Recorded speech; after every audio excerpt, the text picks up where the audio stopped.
All right, no worries. All right, man. I'll see you in a few. All right, bye. Sorry, that was Eugene Lockhart. He's calling me right when the show. He's going to be calling in about 20 minutes. He's pissed off enough. He's called me on the phone to say, hey, I'm going to be on the show. So what is up, Cowboys Nation, man? Kelly K9, myself, we are ready to get this rolling. We're going to keep you updated if you need to. You can do in the chat. The Yankees winning 4-0. They're making a little comeback.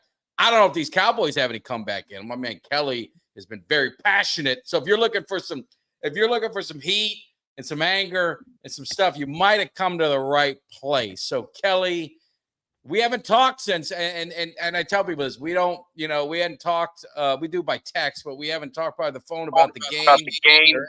Since. So, Kelly, we got two things on. Hang on. Fix it. All right.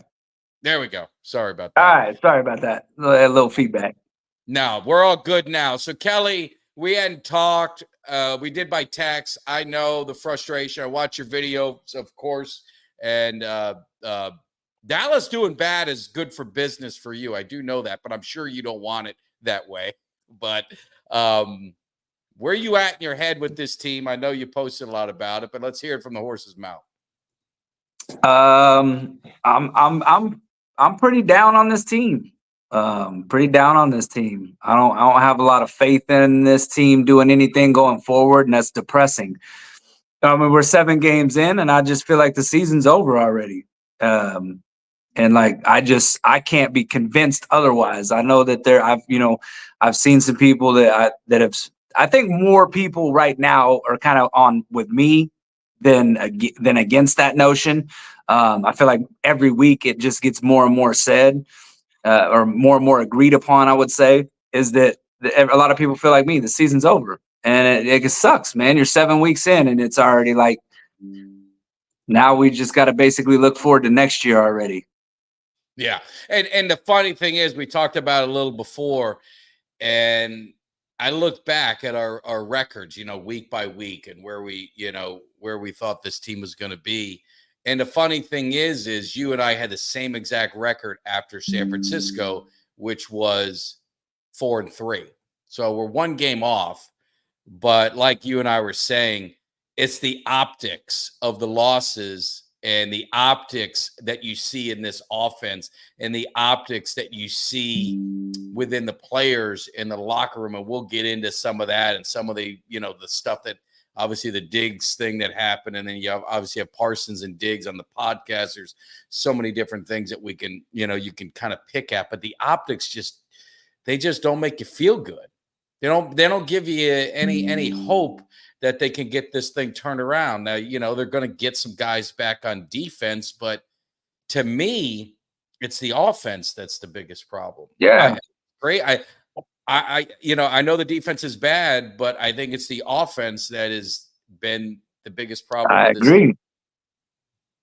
I agree. That's kind of what I've been. That's kind of what I'm on that. I'm like, listen, everybody talk about how banged up we are on the defense, but like, who's missing from the offense besides Brandon Cooks?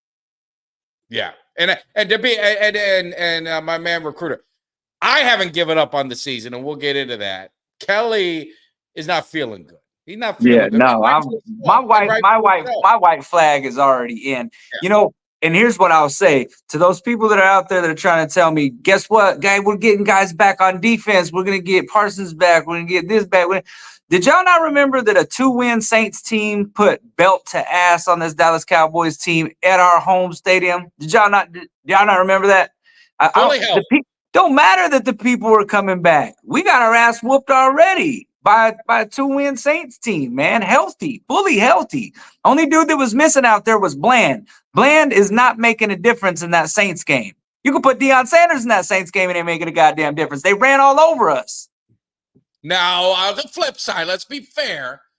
You and I are gonna be yin and yang, right? You break them down. I'm gonna try and build them up. That's what we do in the cave. We gotta have a little thing. The Steelers. I mean, was that a fluke? Steelers are 6-2. We beat them in Pittsburgh and backs against the wall, deplete, the whole thing that went with it. Was that just a fluke? I mean, was that everything went right in Dallas? do well. No, it was the defense played their ass off, depleted, and I'll give them that. But I mean, what do you say to anyone who will throw the Steeler game? Is that no? I mean, it's a great win, and the thing is that there's still talent on this team. It's talent on this team, but look what happened after that. They got knocked on the head at home by the Detroit Lions. So instead of turning that into momentum, they turned around and bent over to pick up the soap. And I mean, look, Detroit's a contender. Detroit is a team that I would say looks like a team that's going to be in a Super Bowl possibly. They're definitely a playoff team, right? And you saw the difference between the talent, the play calling, the ski, everything. You saw the difference between the Detroit Lions and the Dallas Cowboys, and they are light years apart. So for anybody to tell me that the Dallas Cowboys are a playoff team as constructed, I've seen zero evidence of that, because every team, every bad team, and I'm not saying the Cowboys are a bad team. I think we've got talent. I think what we are is poorly constructed, poorly put together. The chemistry is not there. The coaching staff, none of that is cohesive right now. So what I see in this team is a bad football team with some good talent, good enough to beat an occasional good team. Occasionally, but it's not going to happen. That's going to be the exception, not the norm. The norm is going to be for this Dallas Cowboys team to go up against a good team and to get smacked upside the head. And I think Atlanta this weekend is going to run all over this Dallas Cowboys team. I think this is going to be the start of a horrible stretch for Cowboys fans. And I will tell you this, at the end of these next 4 games, you will know. You'll be right there with me, and everybody's going to say, Kelly was right. The season was over. We're going to lose the next 4. We'll be out of everything, so far out of the race. I mean, right now, we're 3 games back of Washington already, right now, okay? Washington could fall off, but do you think Philly's going to fall off? I mean, Philly's got 5 wins. We're 2 games behind them, and we got to play both of them in this stretch. So I'm just saying, I looked at this team. This is not a winning football team. They don't have a winning head coach with a winning mentality, because Mike McCarthy is just – I feel like Mike McCarthy don't even give a shit anymore. Jerry Jones is speaking for him. Let's touch on that. But, I mean, if we get a $20 super chat, we gotta stop the presses. So Yeah. All right. You know, this for our man Chris. Even the boys, a year ago, the San Francisco, the loss to San Francisco last week would have had me livid, but now I'm just numb to it, because it's looking like Jerry is punting on the season. Also, Kelly was right about Firehouse Subs. It's so good. What's up with what do you? First of all, what do you like about Firehouse Subs? There was a tweet about some fast food restaurants and said that they had to go. There was 4 of them, and it said one of them had to go. It was Wendy's, I think McDonald's, Subway, and Taco Bell. And I said, well, Subway's got to go, because I literally never eat Subway. I said, if there's Jersey Mike's and there's Firehouse Subs and you choose Subway, then you are literally choosing some really subpar trash food. Because I'm sorry, the Subway meats and the cheeses, they sit out there in that little tray all day, uncovered. You go into Jersey Mike's, fresh cuts. You go into Firehouse Subs, it's fresh cuts. It's real chicken. It's not that processed, nasty ass chicken. It's real. And so I told people that Firehouse Subs is one of my favorite sub places. So good on you for trying that out, because Firehouse can change your life. So does Jersey Mike's. They got a great sub too. So yeah. Well, let's talk about the coach. We're going to break some stuff down, and we'd love you guys to call in. Kelly's voice is going out. Mine is still messed up. I don't know what the hell happened to us. Cowboys are stinking. We're down. So the phone lines, we tested them, and they should be working. And what I'll also do, because this is going to be a laid back show, I'm even going to give the opportunity for any of you guys that are on your phone and you want to participate live and show your face on the screen. I put the invite, and Eugene Lockhart's going to be coming in, so you get a chance to chat with him too if you wanted to. Jump in the studio. You can pop in the studio and hang with us. But let's talk about it first. Let's talk about first things first, coaching. And we've talked about it. And Dez put out a tweet, Jerry Jones, wake up, fire everybody. So I responded, and my comment to it is, okay, fire everybody. Jerry Jones makes all the personnel decisions. He said it. He has final say on everything. Jerry Jones hires tells the coaches who their coordinators are going to be. He did it with McCarthy. He did it with Wade Phillips. They hired Jason Garrett before they even hired Wade Phillips, right? Jerry Jones tells the media who's going to play and who isn't on his post game.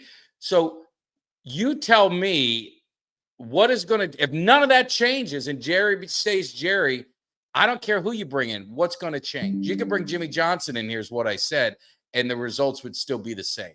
Am I wrong? No, and I don't know if you've seen the latest quote when they asked Jerry Jones about how come Dak Prescott is not running the ball anymore. And Jerry said, well, you really don't want to see him run the ball. Okay? I mean, he's not saying in such words. Huh? Are we playing football here? That's what I'm saying. You got a guy, like, did they not watch the Mississippi State highlights? Did they not watch what made Dak Prescott great? I mean, because don't get me wrong, when he came into the NFL, he was not a polished passer. He definitely got better. He improved in his passing game. But at Mississippi State, he was a runner. He ran. Yeah. And he ran. And he ran and he could throw the ball and still make those big plays, right? And the dude's still mobile. Now, SoCal, I see he says, so how long ago was that? Okay, there was 9 years ago that he was in college. But you're telling me that Dak lost all ability to be mobile in the pocket. I mean, you got a guy like Patrick Mahomes that moves around in the pocket well. You got a guy like Lamar Jackson. I mean, obviously he's a freak, moves around. But even Aaron Rodgers, up until the Achilles injury, was moving around. Before that Achilles injury, Aaron Rodgers was moving around and mobile and able to pick up first downs. You're telling me Dak Prescott still can't run the ball and pick up first downs? Man, I swear to God, I've seen half a dozen plays in that San Francisco game that if he just pulls the ball down and runs, it's a first down. And at a time like now, when your offense is complete shit, can't pick up first downs, can't catch passes, you don't got playmakers outside of CeeDee Lamb, you need first downs where you can get them. So if it's there with your legs, pick it up with your legs. Don't be gun shy. Well, and my thing too is just to touch on what you're saying, because I think some people, may take it out of context of, you're not asking him, and correct me if I'm wrong, but you're not asking him to be Lamar Jackson. What you're asking him to do is, when you see 5 yards, get the first down and slide. No one's asking you to run 50 yards, but how many times is he flushed out of the pocket and it's wide open to get the first down and slides? Get it exactly. And you know what? A better example of who I would be talking about, be Patrick Mahomes. Yes. Look at Patrick Mahomes' stats every game. He'll have about 6-7 carries, about 40 to 42 yards on the ground. And you'll be like, damn.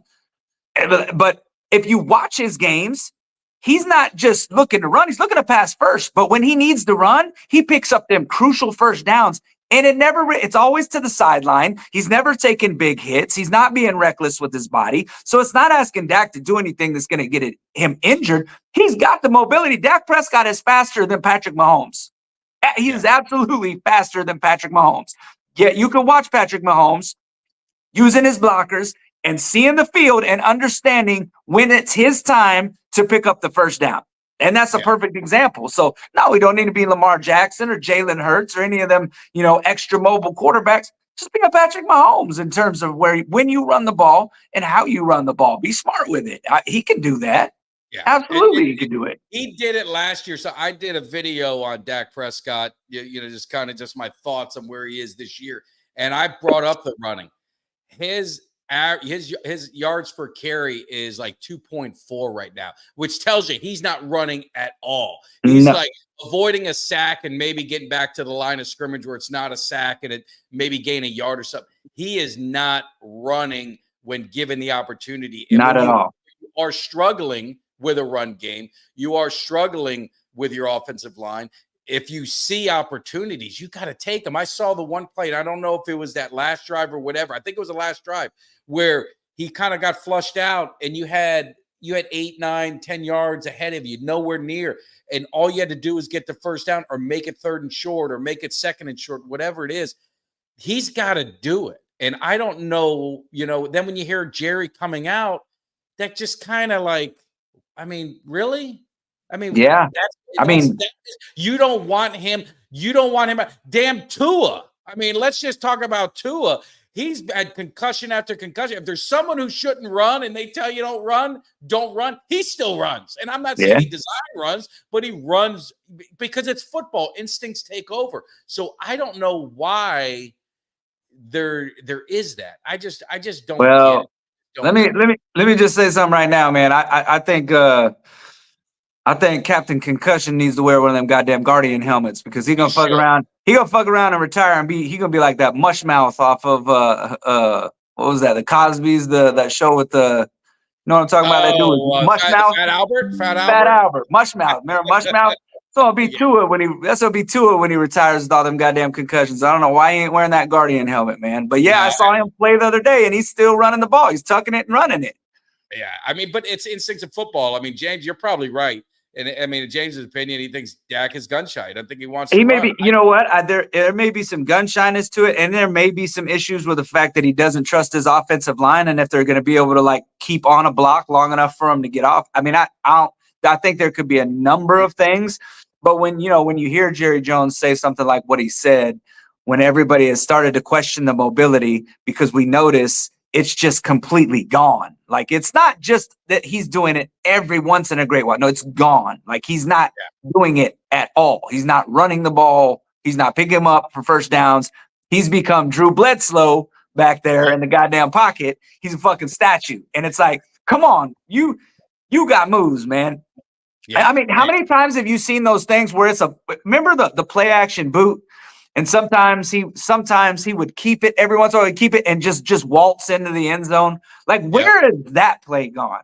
You're telling me that is gone completely? Well, it is this year because we got nobody that's scared about the run, so they're just gonna crash down on both. But I mean, it's very puzzling to me that some of the aspects of the game, some of the easier things within this offense is not getting done.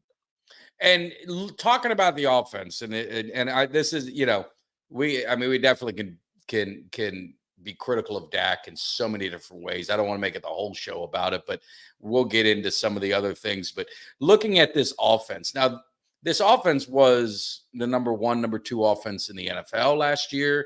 Dak Prescott second in MVP, led the NFL in touchdowns. There's really not much changed except running game, and we didn't have a great running game last year, but we had an adequate running game. I mean, how much of the running game do you attribute to the struggles of the offense? I mean, is it overwhelming? Is it maybe being blown where more of it is on Dak? I mean, where do you attribute the lack of running? Because they are on pace for all time worst running. It's a big deal. It's a big deal. That's a big deal. It's made this Dallas Cowboys offense one-dimensional. And like, not even partially one-dimensional, like completely one-dimensional. Like, I saw a stat just the other day that Zeke did not face one stacked box. He had 10 runs, I think 10 or 11 in the San Francisco game. Not one of those runs was against a stacked box. In fact, the running backs that are running the ball for the Cowboys, none of them are facing stacked boxes. And they're still having hard times. They're still getting 3 yards a carry on average. Yeah. So, I mean, that's bad, man. I mean, you look at Tony Pollard right now. Nobody's thinking that Tony Pollard's a legit number 1, running back. I thought it was a mistake to have made him that last year. He's averaging like 4.2, 4.3 a carry right now in Tennessee. And, I'm not saying that we made a mistake letting him go, but what I am saying is it just lets you know how bad the running backs are. But also, I don't think the run blocking is great. I don't think any of it is great, but I absolutely think that now I don't want to keep revisiting this issue because honestly, I'm over it. But for the people that say that Derrick Henry, they're like, well, Derrick Henry would not have made an issue on this, would not have made a difference on this team. This team's, too bad that he would. I disagree with that. I disagree a lot. I disagree because he would absolutely. I don't know if anybody's seen it this year, but his yards after tackle. After the first contact, his yards after contact, they're pretty insane right now. I mean, that dude does not go down when he gets tackled. He's like a bulldozer, and in the fourth quarter, don't nobody want to tackle that dude. Nobody. Yeah. You know what I mean? And there's several plays throughout the game that he hits them home run hitters. So I don't know, man. I just absolutely, a running game is a huge, huge difference for this offense. I mean, it's not the only reason, but it's a big reason. It is. And Kelly, you know, Jamie said, is it safe to say if they weren't replacing Pollard, it was a mistake to let him go? I mean, with the thing is, so much. No, he didn't sign for much. So it might have been. In this point right now, yeah, it probably looks like a mistake to let him go. At the time, no, I didn't think it was a mistake letting him go because I thought we were going to sign Derrick Henry. So I mean, absolutely. Now, I mean, if I would have known back then what I know now, then I would have been, hey, let's just keep Pollard. So the thing, probably the more frustrating thing for me with the running game is you draft. I mean, it's a young man's game, the running back, and you saw it, right? You've seen San Francisco, right? You've seen, God, why am I forgetting the name of the guy who got hurt? Dude, he's on the fantasy team. He got hurt in the Cowboys game, but then they bring up another rookie who I didn't even know who the hell he is. Jerry Guerendo. Guerendo. Where's he from?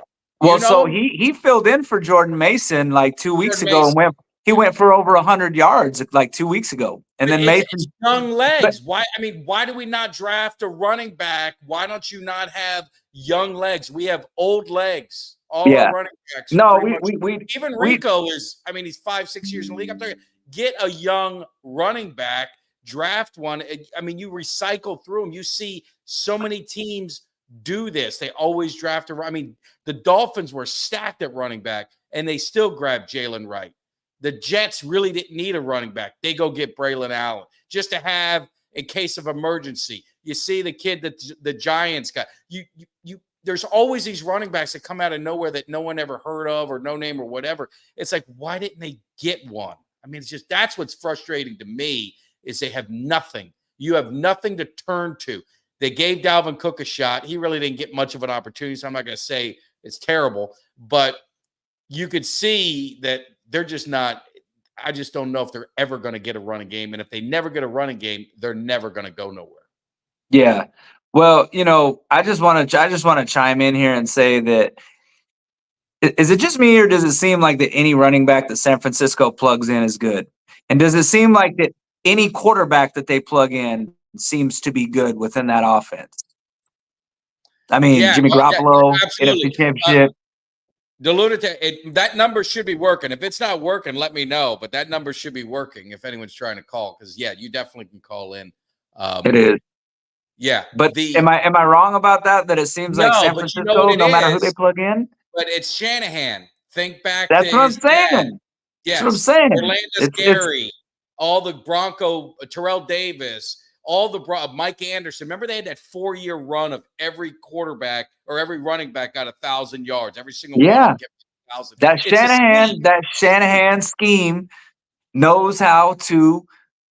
It just knows how to do it, man. It's just amazing to watch it. I mean, that Guerendo stepped in a couple weeks ago. Like I said, I didn't know who the hell that dude was. He goes for like 115 yards, 118 yards, like 2 touchdowns.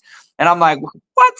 Like, they're just plugging these dudes in and letting them go. Meanwhile, you know, the Dallas Cowboys, and listen, I don't want anybody to ever say that I'm disparaging Ezekiel Elliott. I've got nothing but respect for him. I love the dude, but we bring back Zeke. And honestly, well, I watched Zeke last week, and I thought he started off pretty strong, and I thought, well, why not keep doing it? We give up on the run way too easy. The commitment, what recruiters – the commitment to the run, it seems like, because Zeke actually against the 49ers, he was running hard. He was. And he was having some good runs. And that's why I'm saying, so it's almost like even when we do get something going in the run game, Mike McCarthy does not commit to it, even though he keeps talking about the commitment to run the ball. It's like, well, when you are running the ball, you don't stick with it. Like this Cowboys team seems like it wants to feed off the arm of Dak Prescott.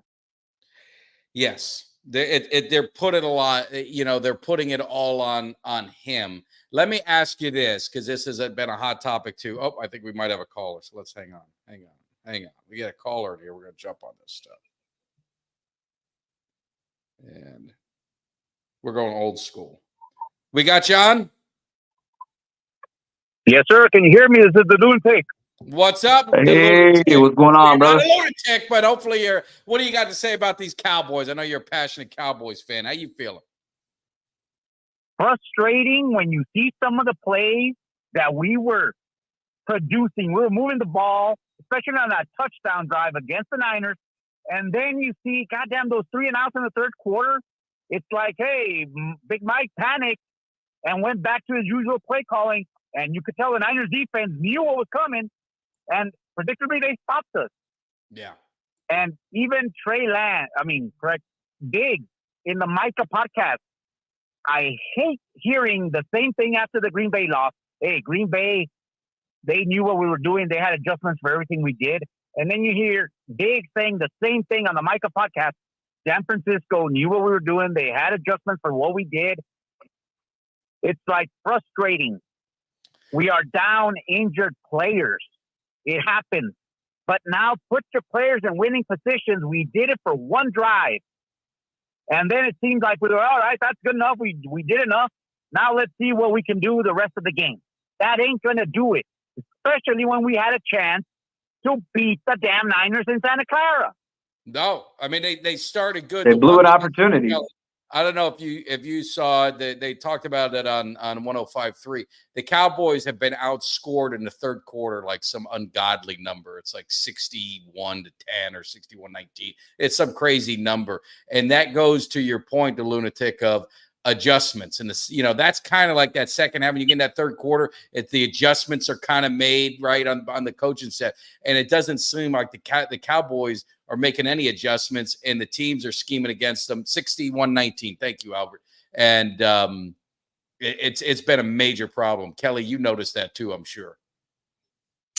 Yeah. Yep. And how many times since McCarthy's been there have they talked about adjustments? That it seems like we've heard this a lot of times where teams afterwards were just like, kind of already knew what they were doing. They weren't changing anything up. They weren't making adjustments. And, you just keep hearing about it and then you see it, you know what I mean? You see the fact, like you see it on the field. And it's frustrating to see, man. So I don't know the answer to that, because I don't know that you get a fix for that this year. I don't think Jerry's firing anybody this year. I don't think Mike McCarthy's getting fired no matter how bad. Even if he loses the next 4 games, I think he rides it out the rest of the year.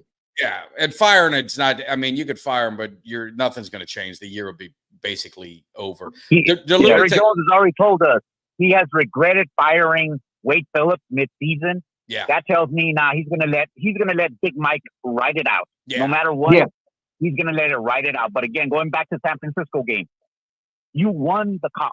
Okay, your first 15 plays, we ended up with a goddamn penalty in the opening.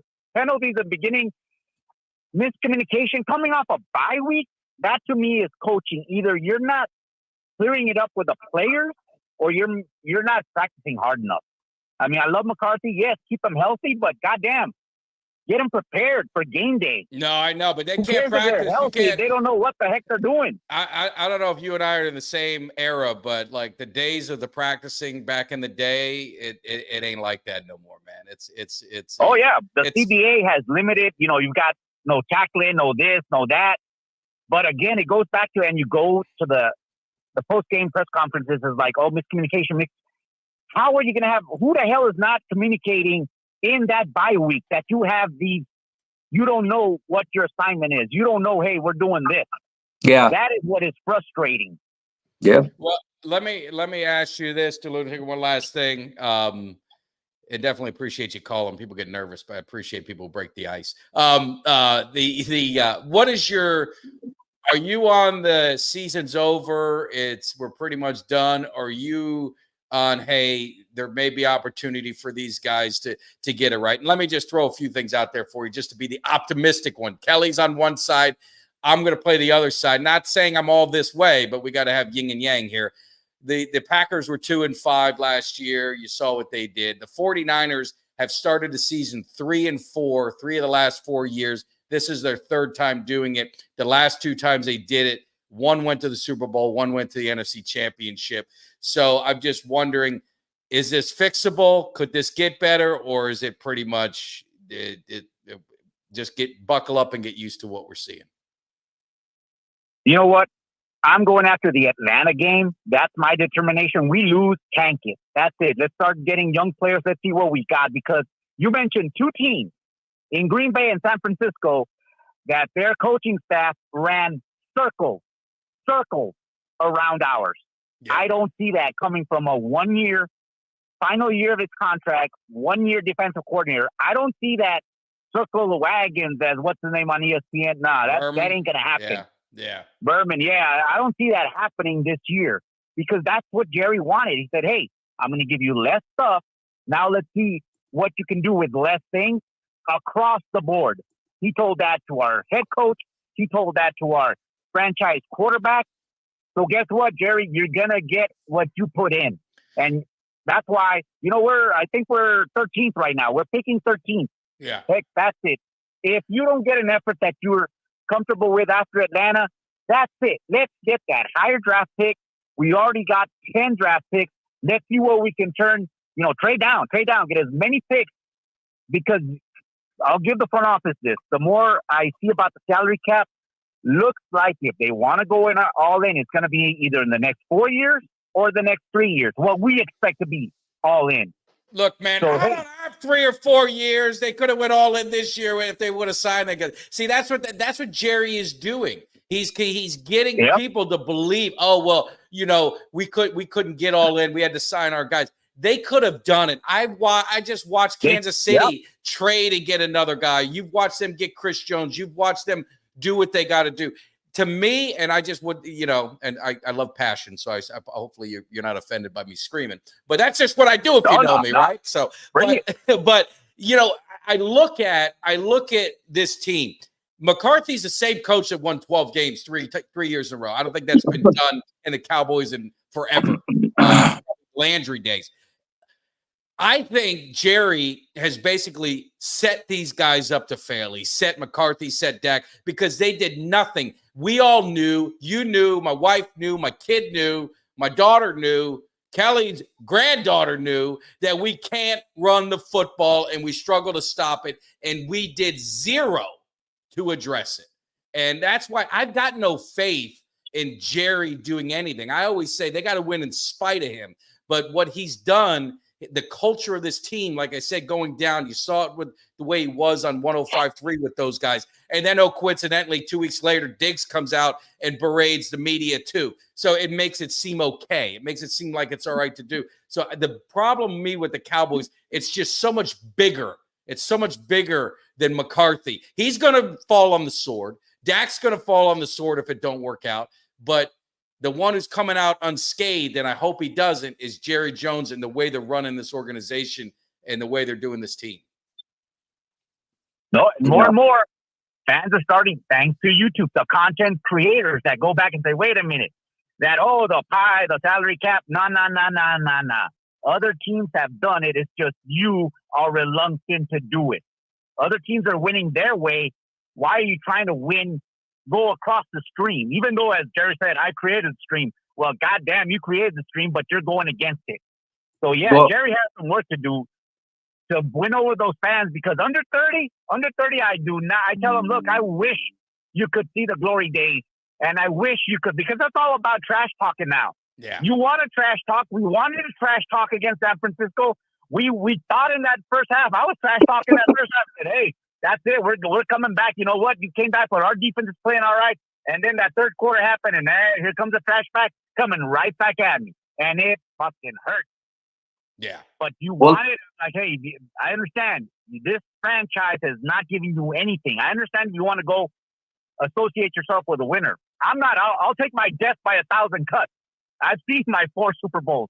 But, God, it's frustrating. And, that's why I'll still be here. I'll still be here frustrated. I'll still be here passionate, but I'm still wanting to see the new generation hoisting that Lombardi, because as far as I know, only one franchise at 6, and we're one away.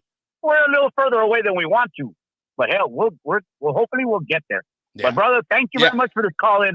I appreciate it, Cowboys Caveman. Thank you. Keep up that passion, Cowboys Nation. No se dejen. Just remind them, puro pinche Cowboys. Yes. Yeah, I like it. I like it. Thank you, man. What we got? So Kelly and SoCal, he's seen 4 Super Bowls. Like I always tell people, to be fair, I've seen 3. Because people get all mad and say that I live in the past, but I visually remember 3 of them very well. So anyway, and there are 2. It's the Steelers and the Patriots. Or it's the Steelers and the Patriots. Both have 6. Yeah. So and as bad as that is, I mean, and again, I don't want to look back. And no, we don't miss Kellen Moore. I saw an Eagle fan in there. I mean, Dallas had the #1 offense last year, and Kellen Moore is terrible. He is not very good. I was impressed. I will say that Cincinnati game, I talked about it Monday, and I'm not going to talk Eagles much, but I was impressed with that game. They showed a lot because they haven't shown anything all year. That team has been in disarray, and I still think they have some internal issues with their coach, but they played well against Cincinnati. I thought that was going to be a game they'd slip up, and they hung in there, started a little slow, back and forth, and they opened it up in the second half. So give credit where credit's due to Philly. And I'll say this again. Philly is going to beat the dog shit out of Washington. Mark my words. Washington, overrated. Great story. Love the story, but not their defense is worse than ours, Kelly. Did everyone hear what I just said? Their run defense is worse than ours. Just those are facts. But I've seen it, and I mean, me and you have been. This is Cowboys Nation's not used to me and you disagreeing. Most of the time, we kind of on the same page, but this is another issue that we kind of disagree on. I don't think that's going to happen. I feel like that. I understand what we're seeing from Washington, but honestly, kind of what I feel about Washington, I kind of feel like Washington is like the Dallas Cowboys were a few years ago when we had a winning record. We won the East, but our defense was not very good. But yeah, we still managed to do it because one, we had a good offense, but 2, we just happened to make plays. Washington's a team that I've watched several games this year, and they just happen to make plays when they need them the most. And right now, they've got that young quarterback confident in himself, and he's moving around the field well. And I like Washington, and I like their chance to beat. I like their chance to beat Philly, man. I just got to say, I understand. I know that Philly right now is running them all over. I think right now at this point, at the beginning of the season, I said I thought the Commanders would win 8-9 games, 8 to 9. I think right now, I think the Commanders could win 10, and I think they could. Their schedule's easy.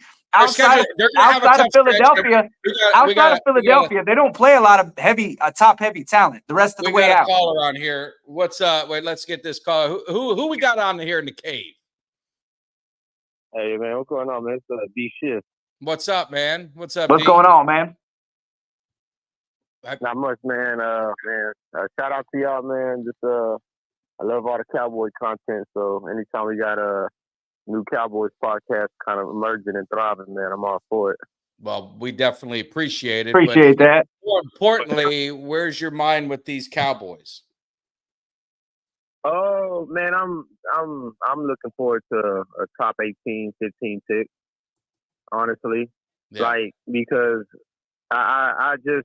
I'm in that mode where it's like, let's just go ahead and push the simulate button and let's just get to next year.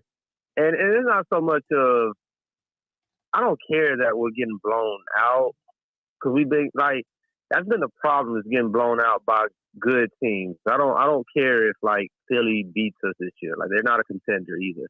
You know what I mean? No. Like if Saquon runs out of gas, if you recall the Giants playoff season just recently, like Saquon carried that team to the playoffs, but he ran out of gas instantly. And I know Philly doesn't want to rely on just Saquon in the beginning of the year because they got to think about later in the year. But he's gonna be out of gas. He's gonna get beat up. This is a tough sport, man. And so you ask somebody just to tote the rock like that and then just save you every time. You know what I mean? Yeah. Like Philly, Saquon's gonna have to be good for Philly to be good. No, he goes. I agree with that. He goes as they go. So, you're 7 weeks into the season. So, and I'd ask this to Kelly too. I'm gonna ask this for both of you guys. There's 7 games in, right? We're 3-4. Man, how do you watch the games if you kind of already checked out? I'm just curious. I'll let our guest go first.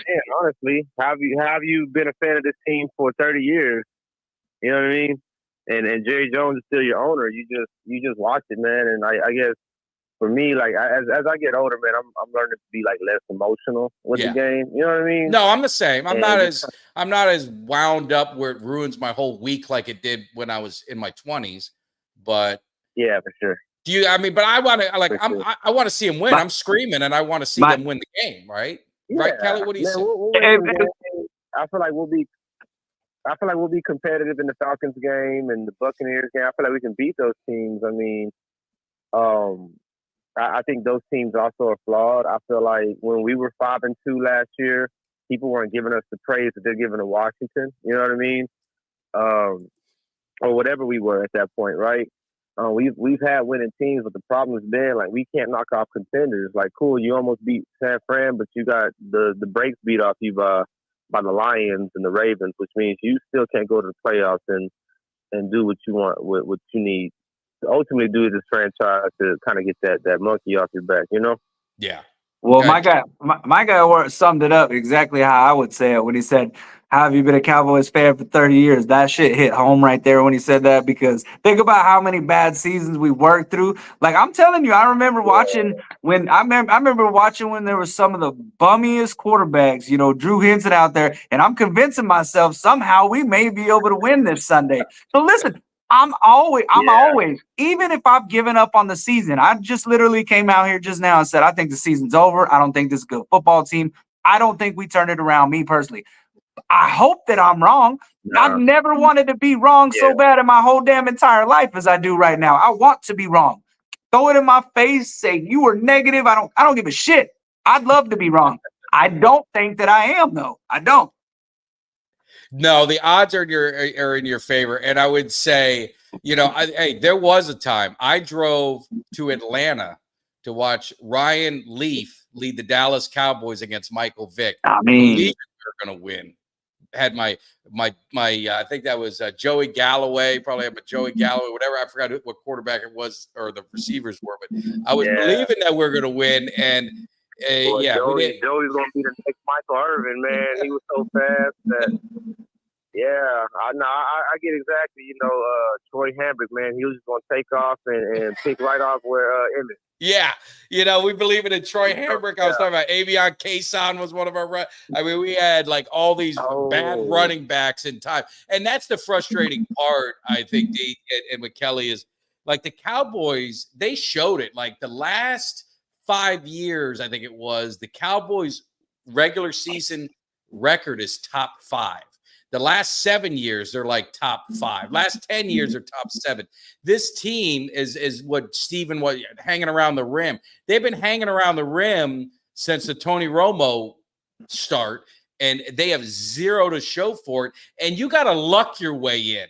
At some point, you luck your way in. There's a lot of teams that have lucked their way into a championship game, have lucked their way into a Super Bowl, and the Cowboys have not done it at all. They just get their hearts ripped out in the playoffs. It's like that's why I believe he signed a deal with the devil, man, because there is some crazy shit that goes on with the Cowboys in the playoffs that I've never seen in my life. But anyway, so I again, like, okay, if we manage to make it into the playoffs, like we're not beating those contenders, man. You're last in rush defense, you're last in rushing.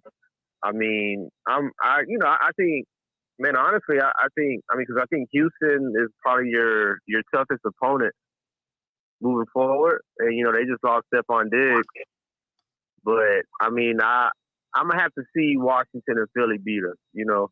Yeah. Because I also look at those guys and their wins have been against like easy teams, you know, and they've been having the same kind of, you know, I feel like they'll have the same thing going on with them going against good teams as we do. Like, cool, they beat the Bengals, but the Bengals are bad for a reason. Yeah, Joe Burrow's MVP season, but the rest of the team sucks.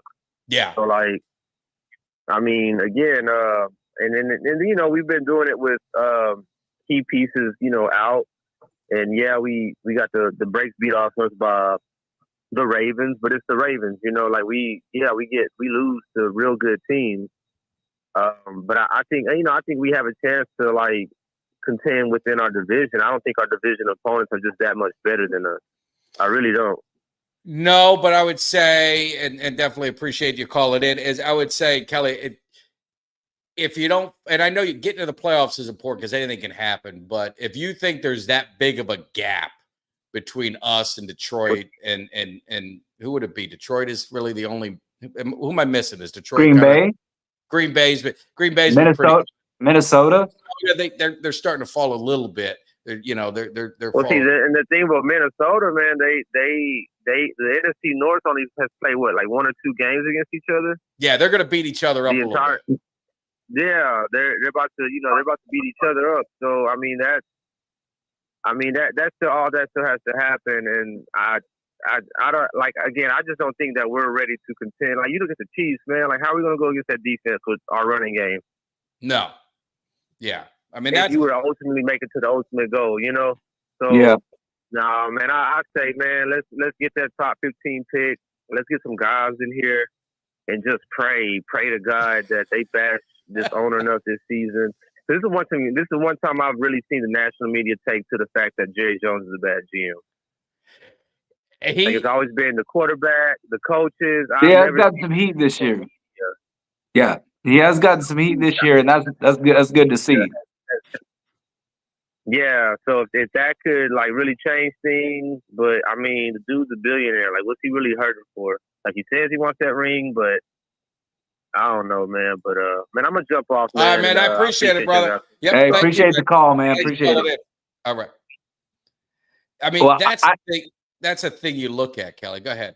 I was just gonna say, well, I got good news. I got good news for our caller because he said he's ready for that top 15 pick. I got news for our caller. I think we're picking in the top 10, so even better.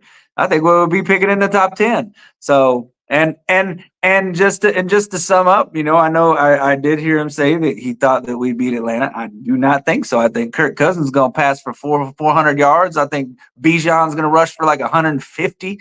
I think it's gonna be. I think Atlanta's gonna smack us around offensively. I really do. I think they'll run roughshod through our defense. I think they're going to run roughshod, and it ain't going to be pretty. I honestly think they could put up 40 on us, and I don't think it'll be that hard for them to do it.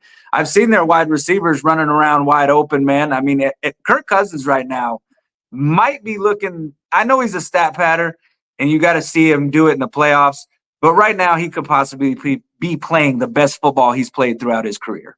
I mean, I think he's had 2 games this year of over 5. Have you watched Atlanta? Have you been watching Atlanta? They're very. He's had over what? They're very streaky. They've been hot and cold. Like, Tampa was out both their wide receivers, and Tampa had them up against the ropes. And if you and because I live in Tampa, they showed the angle. Kyle Pitts, the touchdown he scored. Now, thankfully, he did. He's on my fantasy team. He fumbled the ball at the 1-yard line. The defensive guy did knock it out. They did not overturn it. They said they didn't have video evidence, but there was a reporter that had a sideline camera there, and clearly he did. They were one bad play away from losing to a Tampa Bay team that was starting some wide receivers that I think might have been playing in the USFL. Their defense may not be. Atlanta they've lost some bad games. They've played some good games. You just don't know what you're going to get with them. I just feel like offensively, though, they've been in a pretty good groove, though, with Bijan and those receivers. I mean, Kirk Cousins had multiple 400-yard games this season. I mean, and like, I get it. It's not, he's done that before, but like, he's had some games where he's thrown for a lot of yards. And you have Brock Purdy throwing passes to dudes that were wide open. I mean, and we don't think that Kyle Pitts is as good as Kittle. We don't think that Bijan Robinson is better than Jordan Mason or Garindo. Like, we just saw what those dudes did to us. I mean, I just think offensively, Atlanta is set up to shred this defense. I don't think this defense has got the firepower to stop them. I don't think we're good enough. I don't think Parsons is gonna be back. And the thing is, here's my other thing, Mike. I ain't got no faith in our fucking offense either. None. Absolutely zip. So it's not even about the fact, because usually if it was like last year and our offense was clicking, I'd be like, you know what? maybe you're right. Maybe our offense is going to be able to get through this Atlanta defense, because their Atlanta defense ain't all that great. I don't have confidence in our damn offense right now. I don't have confidence in Dak Prescott. I mean, he's looking. Looks like shit. Dude, he looks like shit right now. His confidence is shaking. He don't know what he's seeing. He ain't reading the field right. Even when he drops back into the pocket, he's like running into defenders. And it's like, I mean, dude, it offense looks like absolute shit right now. And that's where I said in the beginning. That's how you look like coming off a bye week too. That's my bigger problem is the offense. I'll give the defense a little bit of a. Now they're not great, so and even with Parsons, they're not going to be. They're not going to be good. It could be average, whatever. But I'll give the defense a little bit of a pass just because you lost 4 defensive ends, and I'll blame the ownership for not even replacing them or even attempting. You saw Kansas City go out and get a defensive end. Do they need one? I mean, was I missing something? But Kansas, that's the difference is that Kansas City, when they got a weakness, they address it. They had a weakness in wide receiver, they address it. They got a weakness on the defense side, they address it. Doesn't matter where they're weak at, they're going to address it because they know they have the Super Bowl window, and they know them Super Bowl windows, they can come and go. They come and go, right? I mean, this Dallas Cowboys team right now, when we started the season, did we think we were going to have the amount of holes that we have right now? No, we thought, you know what, that running back thing, we were kind of scared about that, but we thought, yeah, we may be all right at this spot. We may be all right. I mean, we got offensive line issues now that we did not think we were going to have coming into the season. I don't care what anybody says. I think this is Zach Martin's last year. He's playing bad. You got Terrence Steele, who is a problem. The dude is a turnstile. I said it earlier in the week. I said, man, if Dak Prescott was U.S. soil, Terrence Steele is the southern border. They just coming right across. That's what they're doing. Just let them on in. That's what's happening. So it's been ridiculous. You got holes all over this. So you got running back problems. You got problems with wide receiver depth. You've got problems at the O-line. You've got problems on the D-line. I mean, where do we not have problems is the better question. And you're looking at it now and you're going, like, should we have signed some depth guys? Should we have made some free agent signings? It's like, come on, like we got all kinds of problems right now. You and I talked about it in the whole offseason. We don't need you to go out and sign Chris Jones, but get some mid-tier, blue-collar, lunch pail guys like Eugene talks about. Those guys, that's what you need. Like Kendricks, the one guy they got. But you needed like 5 or 6 guys like that. I'm talking about veterans that you can get, decent price. You reduce. If they did CeeDee and they did Dak when they could have, you would have plenty of money for them to do it, but they waited. And of course, that way they could use the excuse of, well, we don't have the money, or we did the cap. Well, and then again, what did we talk? We talked about too. We talked about the fact that the Cowboys were going to come in depending on these rookies to play very well. Put all the pressure on them. There's no depth behind them. It's like, okay, who do we got that we can help Steele out with? But we're just going to throw him out there and let him take his lumps. And then Guyton, we're like, Guyton's going to struggle this year? He's a rookie. They're playing at left tackle. There's a great chance he struggles. He struggles. What do we do? Just let him stay out there and take his lumps. It appears to me from the outside that Jerry Jones is already thrown in the white towel and given up on this season. So if the owner's given up on the season, what gives us fans optimism to think that this season is not going to continue to spiral out of control? No, I mean, look, I said it on Monday. And, we all have a budget. We all have money. We all have, allotment. And I said, I sold my Philly ticket. I was going to go to that game. I sold the Washington game. I'm selling the Bengals game. And I'm going to the Texans game because I'm going to see Mike Tyson. So that makes it good. And I'm going to the Thanksgiving game because my wife and daughter are going up to New York. My daughter's going to cheer in the Macy's Day Parade. So if you guys watch that, check it out. Look for it. But now I think we got a good chance of winning that game. Which one? We'll win that game. We'll win the game in New York. Happy Thanksgiving. Happy Thanksgiving. Yeah. We'll win that one. We better win that one. But my Thanksgiving record, not so good. But I'm just saying is, so, I mean, you're talking about, I consider myself pretty passionate Cowboys fan. I love my Cowboys. But I'm looking at it saying, do I want to drop, $400 on an airline ticket? Do I want to drop another $300 on a hotel and drinks? And, we got a party when we're out there. Do I want to drop all of that to watch that product. So it's like, I'm going to scale back. So I'm going to the Bucs game. I'm going to with friends. So the ones that I've got plans where actually there's other things that we're doing, those are the ones I'm going to. And I'm probably one of 30, 40,000 in that stadium that's thinking the same way. And that's where you get the other fans buying the tickets. And hey, it is what it is. I never complain about that. That's the NFL today. Go to any stadium that Dallas is playing in, and you've got a parade of Cowboy fans, and it's that way at any other stadium for the other teams. And I'll say this: the road fans are more passionate than the home fans. I mean, that's where you get the hunger. Like, I mean, we went to the Panther game, and they're hungry.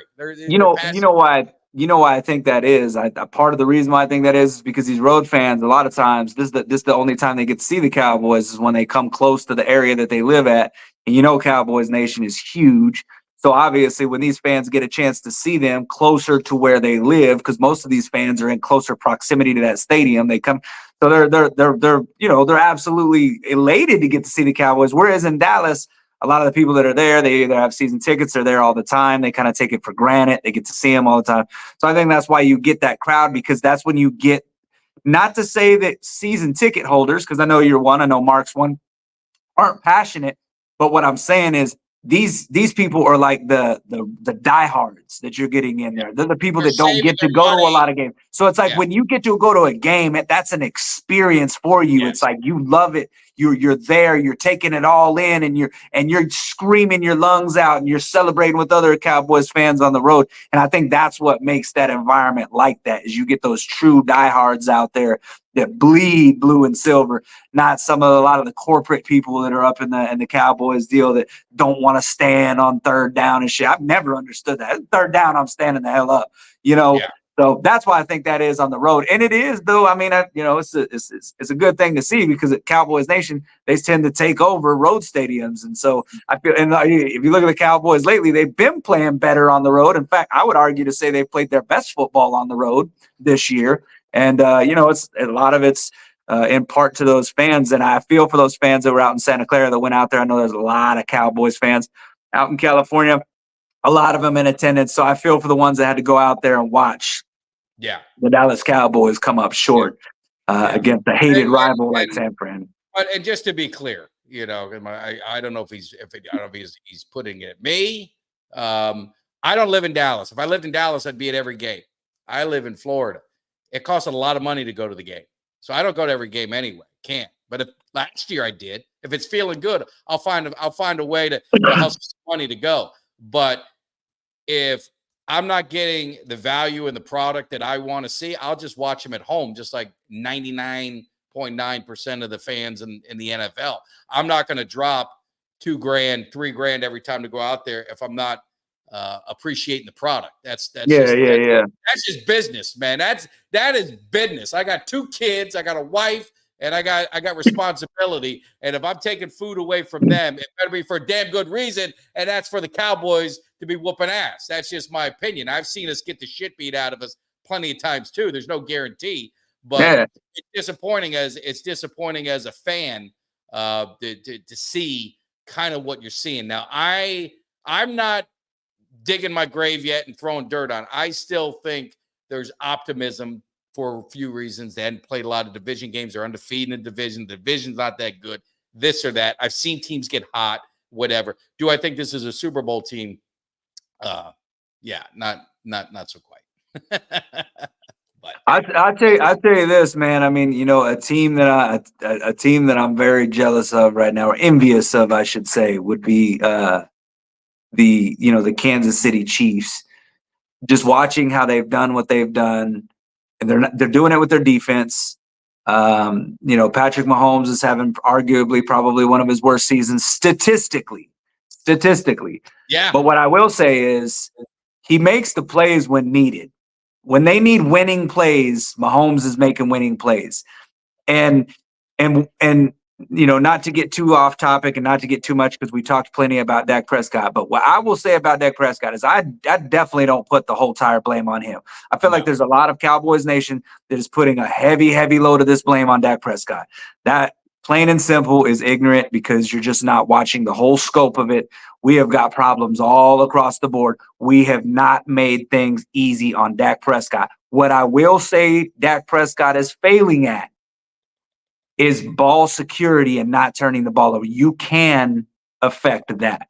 You can eat that ball and take a sack. You can throw that ball out of bounds. You do not have to throw it, chunk that thing 50 yards downfield into double coverage. You do not have to throw that straight over the middle when there's 3 49ers around one dude and you're trying to get it through a damn linebacker that was reading you the whole damn way. You do not have to do that. You do not have to throw interceptions when you're in the damn red zone right there. You're taking points off of the board. Dak Prescott has done that all season. He's turned the ball over in the red zone. He's made terrible interceptions. He's making bad decisions. So that is compounding things. And I get it. People are going to say, well, he's trying to make up for the inefficiencies, whatever. You can't do that. In a game like we saw against San Francisco, you can't do that. A game that was a 6-point game in the fourth quarter, you can't do those things. And you can't go into the last drive when we need you to score points and literally just, I don't know what the hell happened there, but I mean, he wasn't even close to hitting anybody on any of those throws. It was just kind of like, well, that's 3 and out. That's 4 and out. I mean, so Dak Prescott has played bad, period. He's played bad. Do I think he deserves all the blame? Absolutely not. But Patrick Mahomes, there's a huge difference when you watch those two. Patrick Mahomes may be having not a great season, but he's making winning plays. It does help that he's got a great defense, and his owner wants to still make moves and bring in people to help the team win. No, absolutely. I'd be remiss to say Jimmy D, his birthday's tomorrow. So happy birthday. Hey, happy birthday. No surprise if you ever hung out with Jimmy that he's a Halloween kid. So definitely crazy. He's Yankees. I mean, I thought they were up 5-0. It's now 5-5. I don't know what the hell's going on, but they got first and second. I hope they win for Jimmy's sake. He might jump on Sunday morning if he can. I know he's having a little birthday weekend. We do our pregame. Me and Greg get up early. We'll do that little stuff. But so happy birthday to Jimmy D. Be remiss to say it. Love Jimmy. Happy birthday, Jimmy D. Jimmy D. And of course, the Uncle Cheech has been doing great with his picks, and my Hurricanes are looking good. Had a great time at the Hard Rock. If you saw it, Kelly, I mean, definitely enjoyed it. I did. Cowboys, I'm thinking of this. I'm going to put it out to our man Doug and Cuts, and when the Cowboys go down to Miami to play, I'm just saying, presidential suite ain't so bad. We could fill that place up, and it'd be a fun weekend. We definitely for sure. It was absolutely it was an absolute blast. But yeah, so looking at the Cowboys, I mean, it is what it is. I said the next 4 games they have to go 2-2. They started out 0-1. They're going to have to steal a victory. They get healthy. They play Washington. Again, I know Kelly believes in Washington. I'm not a believer yet. Maybe they prove me wrong. Now, let me say this. Washington, and I know I think 99% sure you're the one who I saw it. They beat Chicago, and they're calling out the Cowboys, bypassing Philly, who I think we all agree right now Philly's yeah. But they still, I mean, what does it say? Like, Washington is still worried. They got Dallas on their mind. Philly does it. All these teams do it. And you just wonder, I mean, they feed into Jerry stuff, man. Listen, it just lets you know that no matter how much shit people talk about the Dallas Cowboys, we are the standard. That's why everybody wants to beat us. I'm shit you not. Everybody wants to beat us. And because they hate us that bad. And I mean, it's because we have an enviable franchise up to an extent.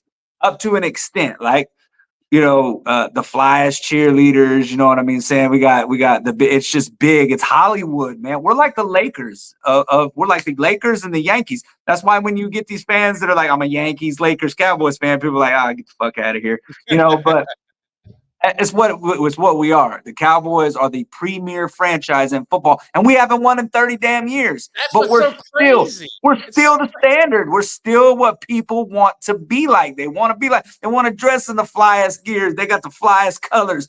They got the players. You got the players. You got the CeeDee Lambs. You got the Brad. You know the flashy. You got the Diggs. That's what it is. That's really what it is. And the people that aren't Cowboys fans, they hate us. And I understand why you would hate us. If I wasn't a Cowboys fan, I would hate us too. But I'm a Cowboys fan. So that's the way it works. I mean, it's no, it is. It is. It really is. And it's just funny though, because I did put a tweet out and I said I thought they're corny as hell for doing that shit. Why don't you call out a team with over a 500 record, Washington? How about you do that? All right. You guys are 6-2, and you worried about the 3-4 Dallas Cowboys. We want Dallas. Yeah, Shut the hell up with that shit, man. I thought it. I laughed my ass off. I thought maybe that was an old video, but that was legit. That was legit what they did after that game, and that was an amazing game. And again, I don't hate on Washington. I love what they've done. Like I think Jaden Daniels. It's a great story. They're not there yet. I mean, if you really, I don't take them as some like serious contender or something like that. But I do think they're a dark horse to possibly win this division. I know Philly fans won't like hearing that, and I know Dallas Cowboys fans won't like hearing that. But I do. Their schedule is very easy. They don't outside of playing Philly twice and the Cowboys games, which some people think that the Cowboys will be able to beat them. I think it's going to be a split. I think that they're at 6 wins right now. I absolutely could see 4 more wins on their schedule and them getting to 10 wins. And I think 10 wins could win the NFC East. I really do, because I think Philly's still got some issues. They're looking like a good football team. I can't take nothing away from Philly right now, but I do think they're a dark horse. I mean, if I had to place money on it right now today, I'd probably say I think Philadelphia wins the NFC East. But I would not be surprised if Washington ended up winning it. Yeah, I mean they got 6 wins. They play the Giants. That's got to be a win, right? So that puts them at 7. And then Steelers, you could say, let's just say they lose that one. Eagles, I think they lose. This is their stretch right here. They got Steelers, Eagles, Cowboys, 3 games in a row. Then they get the Titans, and then it's Saints, who would be healthy. I mean, they don't have a quarterback right now. Let's say they get healthy. It's a matter of when you play teams, not who you play. But this is what they finish with: Saints, Eagles, Falcons, Cowboys. That's 4 tough games. I mean, I know Saints are reeling. I mean, let's see if Carr gets back, if maybe they salvage anything. But even if you take the 3, Eagles, Falcons, at Cowboys to end the season, that's tough. And then again, you got Eagles again, Cowboys. I think they can get to 9 wins. Maybe if they split with Dallas, they can get to 10. The division's not that good. So it's not. And again, I feel like that they could possibly. This is me again. I mean, I'm higher on them than you are. I feel like they could split with Philly too. I feel like they could split with Philly. I feel like they could split with the Cowboys.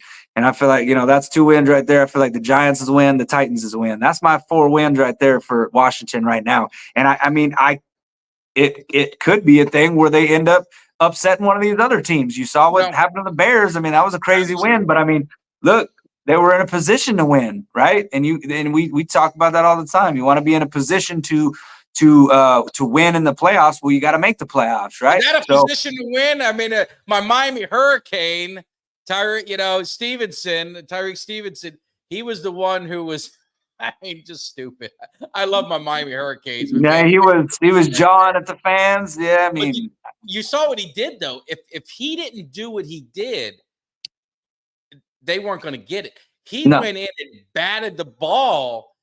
He didn't. He was going at it. He batted it up. It wasn't like he was going this way. He batted it like that because he went by and almost lifted it in the air, and it floated to a former Cowboy. So I had a Hurricane and a Cowboy just do us in like that. It was like, oh, it was wild. But I tell you, it's, like I said, they're good stories. We'll see what happens, man. I mean, they could fall off. They could fall off. They just got a lot of momentum right now, and momentum breeds confidence, because the more that you do it, the more confident you get that you can do it against the better teams. And that's what I just, and I don't know if you saw any of the Micah Parsons podcast. I don't really watch a lot of it, but I did see a bit where him and Diggs were talking about the confidence that Dan Quinn puts into his guys. Yeah, he talked about, how he'd show boxing videos of, and the things that he did. They liked those things. They liked that. I know it worked out well. Yeah. So.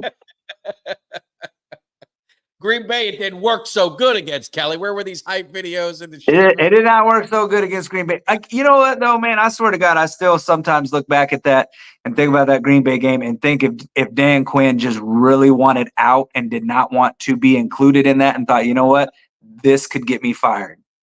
I don't know, man, because they did things that they hadn't done all season. Why? No. Like, you were trying, all of a sudden you were going to save this for the postseason. It just seemed very fishy. I don't know. I would hate to think that another coach, a professional, would do something like that. But I mean, I think he knew he was primed for a head coach candidate, and I mean, he got it. He's a head coach of the Commanders now. So it is what it is, man. We got to take him on the 20. I think he tried to outsmart himself because he was. He might have. A guy from his former staff. He's never beaten any coach that was on his staff.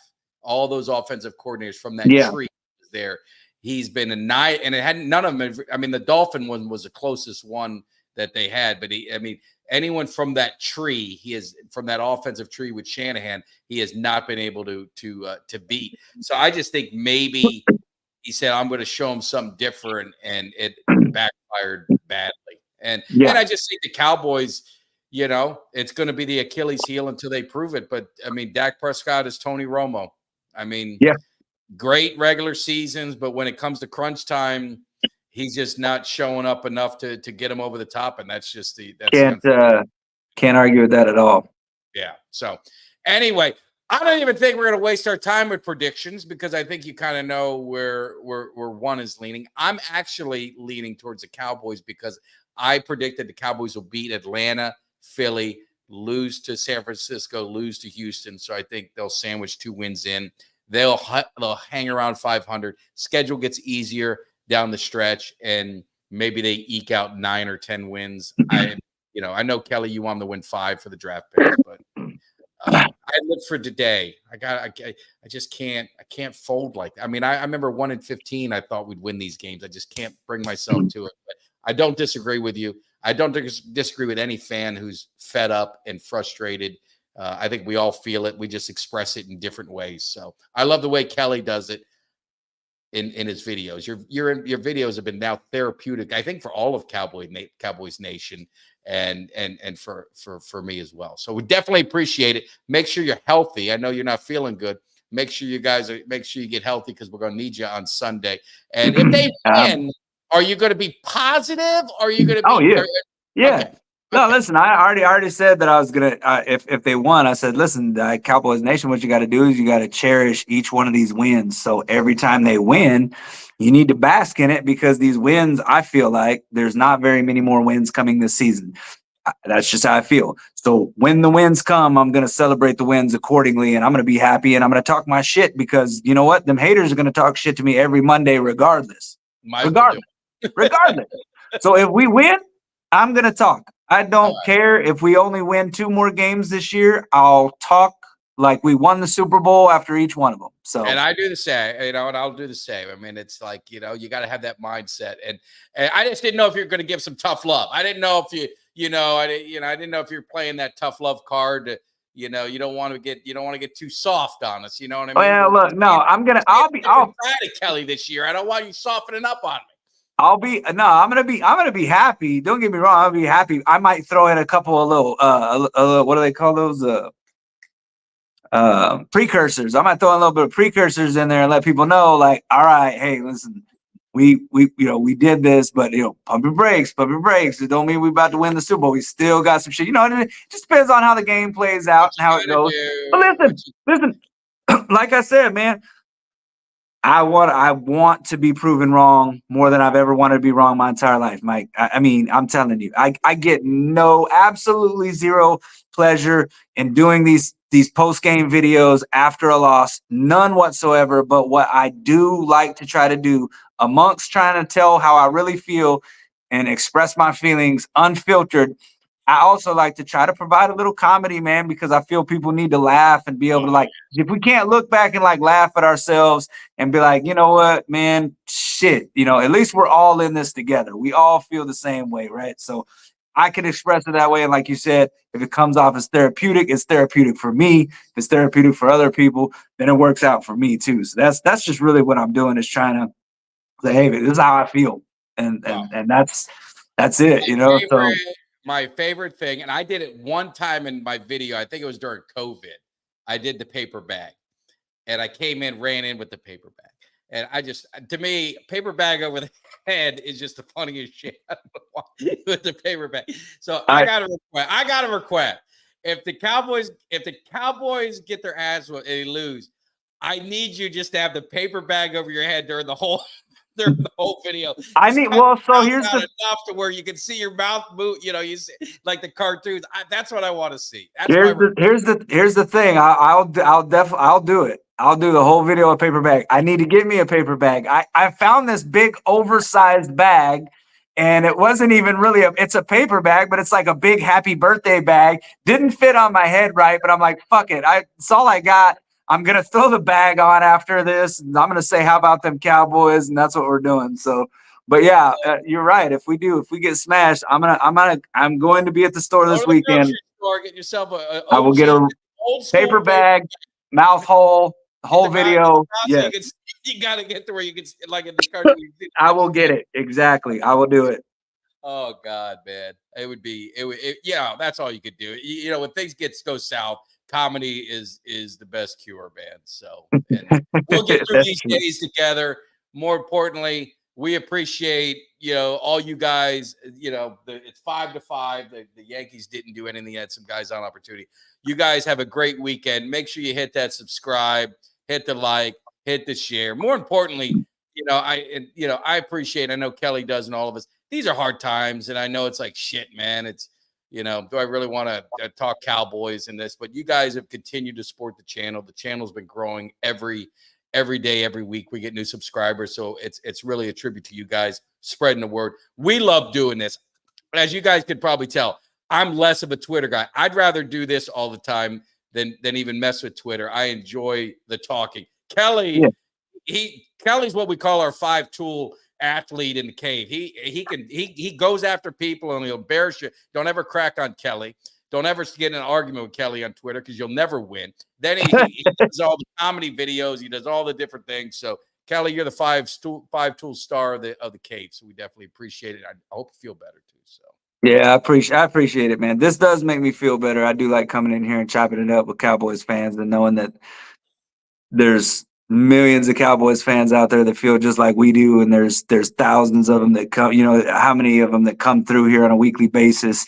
That come through here and feel the same as we do, and can express their feelings and interact with us, and just take this journey that we're on. Unfortunately, it's not the greatest journey. I mean, like you said, we got roller coasters, ups and downs. Unfortunately, it feels like there's been more downs than ups. Yeah. But at the end of the day, we're all Cowboys fans. Nothing's going to change that, and we'll keep pushing. We'll keep riding. All right. You guys take care. Kelly, feel better. We'll see you Sunday morning. I'll be on, and maybe Jimmy D's going to pop in. We're going to get this thing rolling. You guys take care. We will see you. Give me somebody that's hungry. Give me somebody that's hungry.